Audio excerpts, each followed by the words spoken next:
चेतना को ना सूट पहनने का काफ़ी ज़्यादा शौक़ है, इसीलिए बोली कि मदर्स डे में हम मेरे लिए सूट बना दो। तो मैं भी कम नहीं हूँ, बस कपड़ा रखा था उसी का बना दिया। शौक़ भी पूरा हो गया और पैसे भी बच गए। तो सबसे पहले यहाँ पर सलवार की कटिंग करेंगे। तो यहाँ पर सेमी सलवार पटियाला बना रही हूँ। तो सबसे पहले कपड़े को इस तरीके से 4 लेयर में मैंने बिछा दिया है। तो कन्नी वाला साइड जो है किनारे से है इसका, इस तरीके से मैंने इसको बिछाया है। तो सबसे पहले यहाँ पर हम लेंगे लेंथ। तो जितनी आपको लेंथ चाहिए उसमें से आप यहाँ पर माइनस करेंगे बेल्ट का। आप जितना बेल्ट रखना चाहते हो 5 इंच 6 इंच उस हिसाब से आप माइनस कर दीजिए।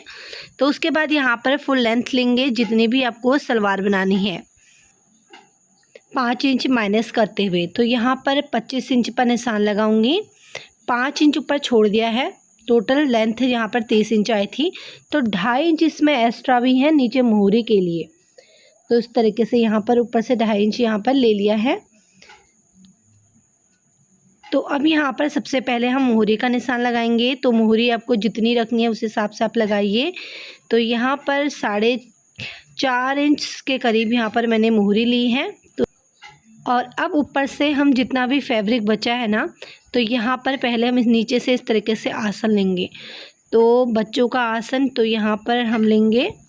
तो ऊपर यहाँ पर आसन हमने लिया है 6 इंच पर, 5 इंच ऊपर माइनस है।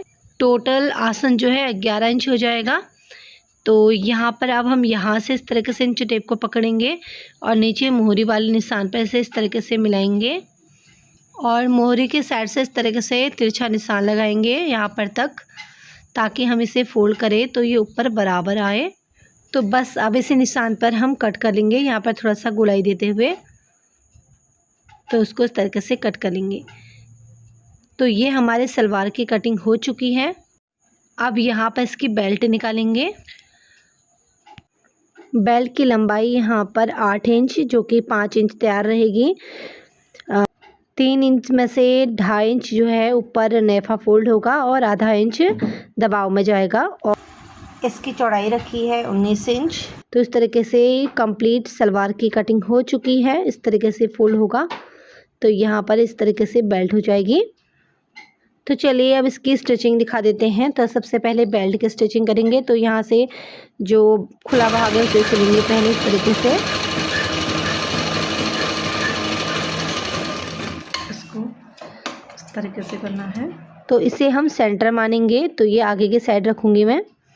अब इसको हमने इस तरीके से सिलना है। देखिए इस तरीके से इसे खोलेंगे, फोल्ड करते हुए दोनों साइड से इस तरीके से टॉप स्टिच लगा देंगे। इसमें ऊपर से नेफा भी फोल्ड कर लेंगे। उसके बाद दोनों सलवार की आसन इस तरीके से दोनों साइड पर आसन जॉइन करेंगे। तो आसन को जोड़ लिया है। अब इसे इस तरीके से खोलेंगे और नीचे तो हम मोहरी में बुकरम अटैच करेंगे और सीधी सिलाई लगा लेंगे नीचे की तरफ को और ऊपर बेल्ट लगाएंगे। तो यहाँ पर किनारों पर निशान लगा देते हैं, किनारों तक ही चुन्नट आएगी। सेंटर का ध्यान देना है, उसी हिसाब से हमने इसको स्टिच करना है। और प्लेट्स बना दी हैं इस तरीके से, इसमें जैसे सलवार में बनाते हैं। तो प्लेट्स डाल करके बेल्ट अटैच कर ली है, नीचे से बुकरम भी अटैच कर लिया है और इस तरीके से बुकरम को इस तरीके से फोल्ड करेंगे और सिलाई लगा देंगे मोहरी का साइज के हिसाब से। तो ऊपर आप नाड़ा भी डाल सकते हैं और इलास्टिक भी इंसर्ट कर सकते हैं। तो बच्चों के लिए कंफर्टेबल रहता है कि आप इलास्टिक डालें। इस तरीके से देखिए आप पकड़ोगे और आसन की सिलाई को कंप्लीट करोगे। तो सलवार बनने के बाद कुछ तरीके से लग रही है, बस सिंपल ही बनाई है। ज़्यादा कपड़ा भी इसमें नहीं था, थोड़ा बहुत कपड़ा बचा है, उसका भी हम आने वाली वीडियो में यूज़ करेंगे। अब हम सूट की कटिंग कर लेते हैं। तो सूट के कपड़े को भी हम पहले अच्छे से फोल्ड करेंगे। इसकी लेस वगैरह पहले निकाल लेंगे ताकि कपड़ा हमारा बचे। तो इस तरीके से पहले मैंने इसको बिछा लिया है। इसकी लंबाई यहाँ पर मैं 30 इंच के करीब रख रही हूँ।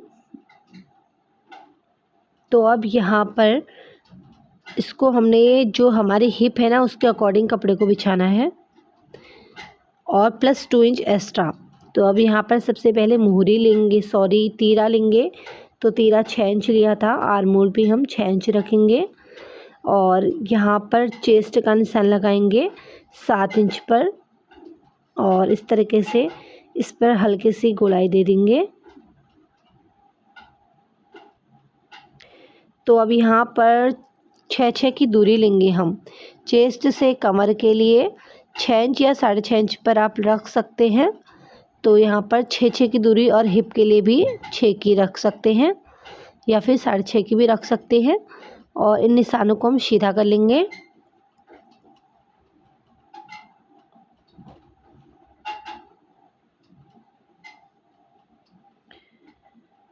तो ये हमने सीधा कर लिया है और यहाँ पर जो लंबाई है ना वहाँ पर भी हम इस तरीके से सीधा कर लेंगे कपड़े को। कमर का निशान 5.5 इंच पर और हिप भी हम 7 इंच लेंगे और इन निशानों को इस तरीके से मिलाएंगे और एक्स्ट्रा 2.5 या 2 इंच ले लेंगे मार्जिन के लिए, ठीक है। और इसे कट कर लेते हैं। तो बार बार बच्चे डिस्टर्ब कर रहे हैं, वीडियो प्रॉपर नहीं बन पाती है। तो इस तरीके देखिए मेरी बेटी कैसा कर रही है।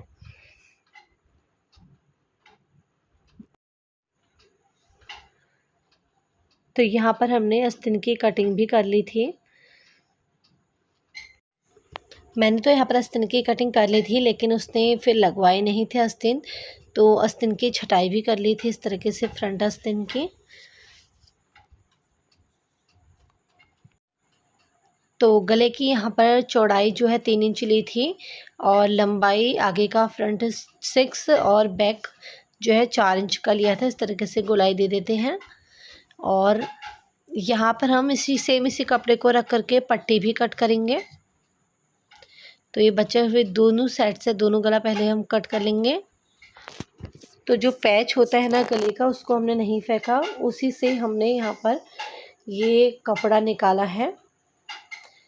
तो हम इसको इस तरीके से अटैच करेंगे, पट्टी को पिन से सिक्योर कर लेंगे, फिर स्टिच कर लेंगे, फिर अंदर के साइड से हम इसे पलट देंगे। तो इसमें ना बुकरम की ज़रूरत पड़ती है ना ही पेस्टिंग जो पेपर होता है उसकी ज़रूरत। बस सिंपल तरीके से सूट की जो है कटिंग हो गई है। तो आस्तीन में हमने तिरछी पट्टी कट करके फोल्ड किया था अंदर के साइड को। तो हमारी कुर्ती कंप्लीट हो चुकी है। Thank you for watching and bye bye.